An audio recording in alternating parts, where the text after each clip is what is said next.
Jetalsar railway junction એક એવું station છે રેલવેનું કે ભારતની અંદર લાખો કિલોમીટરની રેલવે લાઇન અને હજારો રેલવે સ્ટેશન છે. એમાંથી 7 થી 8 સ્ટેશન જ એવા છે કે જ્યાંથી 4 લાઇન રેલવેની જુદી જતી, એક સોમનાથ વેરાવળ જાય, એક પોરબંદર જાય, એક રાજકોટ જાય ને એક ભાવનગર જાય. આ સ્ટેશન સર ભગવતસિંહજીએ ચાલુ કરાવેલું અને એના સુવર્ણકાળ દરમિયાન ત્યાં 10 થી 12 હજારની વસ્તી હતી અને 25 જેટલા ડિપાર્ટમેન્ટ રેલવેના કામ કરતા હતા. સિનેમાથી માંડીને, હોસ્પિટલથી માંડીને, પોલીસ ચોકીથી માંડીને, સ્કૂલ કોલેજોથી બધી જ વ્યવસ્થાઓ હતી. એના સુવર્ણકાળ દરમિયાન 4 થી 5 હજાર કર્મચારીઓ ત્યાં કામ કરતા હતા. એટલા જ નિવૃત્ત કર્મચારીઓ ત્યાં રહેતા હતા.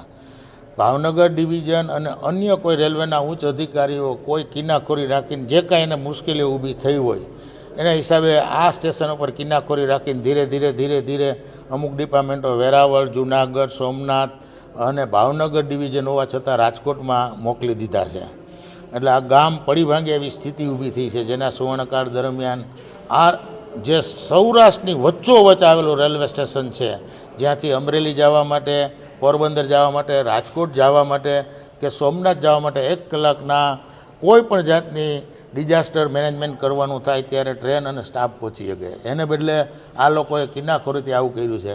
જેતલસર જંકશન એકમાત્ર એવું ગામ છે ત્યાં સારે જ્યાં છે અચ્છા હિન્દુસ્તાન, અમારા હિન્દુસ્તાનના લગભગ તમામ સ્ટેટના લોકો અને તમામ જ્ઞાતિના લોકો એકસમથી રહે છે.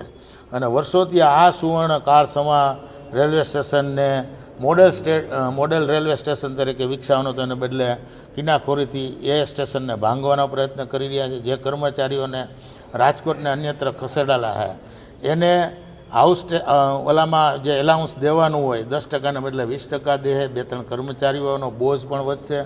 મહિને અમારા ગણિત પ્રમાણે આ લોકોએ જે અમને કીધું છે 10 થી 12 લાખ રૂપિયા વધારાનો રેલવેને ખર્ચો થાય એમ છે. અને જ્યારે અહીંયા ક્વાર્ટરથી માંડી અને 10 લાખ ચોરસ મીટર જમીન ભગવતસિંહજી આપેલી છે અને તમામ ફેસિલિટી ઉપલબ્ધ હોવા છતાં અને ભારતના વડાપ્રધાન નરેન્દ્ર મોદીનું સ્વપ્ન છે કે મોટા સિટીને બદલે નાના સેન્ટરને ડેવલપ કરવા, એને બદલે આ રેલવેના અધિકારીઓ કોઈ ચોક્કસ કારણોસર આ નાના સેન્ટરને ડિમોલિશ કરવા લાગ્યા છે. જે માટે આ તાલુકાના તમામ ગામના આગેવાનો, સામાજિક રાજકીય આગેવાનો, અમે બધા જ જેતલસર જંકશન બચાવ સમિતિ છે એની સાથે છીએ, એની લાગણીઓની સાથે છીએ.